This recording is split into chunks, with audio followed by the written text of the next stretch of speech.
Hello guys, তোমাদের মাঝে আবার একটা ছোট্ট একটা ব্লগ নিয়ে চলে এসেছি। ব্লগটা আশা করি খুব ভালো হবে।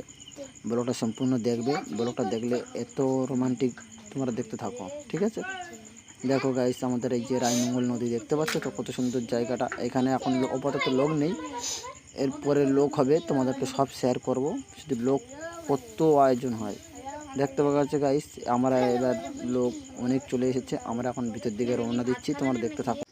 গাইস, তোমরা দেখতে পাচ্ছ, সব তো তোমাদেরকে দেখালাম, কিন্তু এখানের দ্বীপ ওঠার কথা ছিল, সে দ্বীপটা আজকে উঠিনি, জানি না কি হয়েছে, তা সেটা তোমাদেরকে শেয়ার করতে পারিনি। কিন্তু দ্বীপটা উঠলে ওইখানে প্রচুর প্রচুর মানুষ যায়, ওই নদীর মাঝখানে দ্বীপ একটা ওঠে, সে দ্বীপে এত পরিমাণে লোক হয়, সে কী বলবো। দেখতে পাচ্ছ এখন থেকেই এই লোক, আরও দ্বীপ উঠলে কত লোক হতো তোমরা এবার ভেবে দেখো।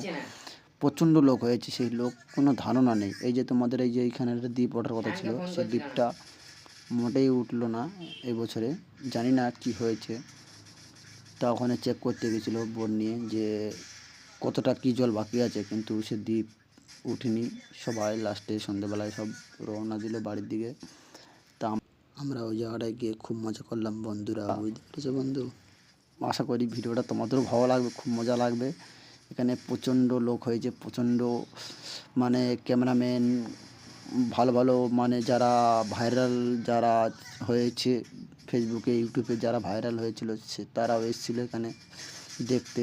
এই দ্বীপটা, এইটা হচ্ছে আমাদের বছরের রাখি পূর্ণিমার সময় দ্বীপ ওঠে। তাই এই জায়গাটা আমাদের প্রতি বছর এই জায়গাটায় লোক হয়, এমনি সবাই দেখতে আসে। এটা অসাধারণ জায়গা, তোমরা তো জানো।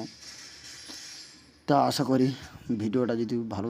হ্যালো গাইস, তোমরা দেখতে পেলে সব সম্পূর্ণ ভিডিওটা তোমাদেরকে দেখালাম আজ।